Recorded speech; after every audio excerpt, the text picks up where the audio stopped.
Hey guys, if you're getting the error, there was a problem with the NVIDIA app on your Windows 11 PC and the app refuses to launch, don't worry. In this video, I'll walk you through advanced step-by-step solutions that actually work. Follow along carefully, and by the end, your NVIDIA app will be running smoothly again. First, close the NVIDIA app completely. Now head over to your Start menu, type Device Manager, and click on it.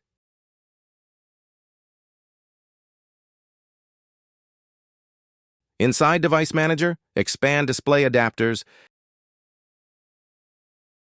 and you'll see your NVIDIA graphics card listed. Right-click on it and select Update Driver.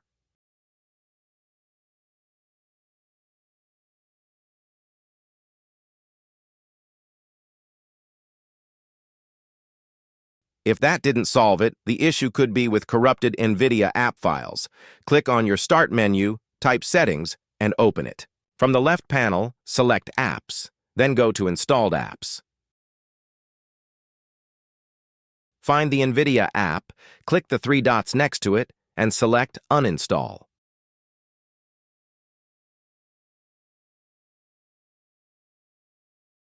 Confirm the uninstall. Now open your browser and search NVIDIA App Download.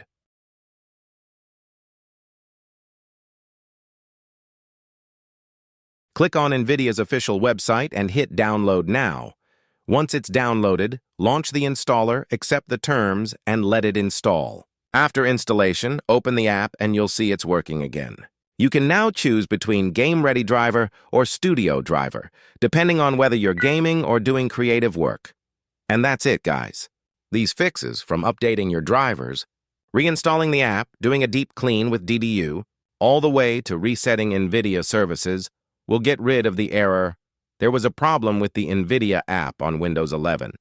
If this helped you out, drop a comment below, hit like, and subscribe.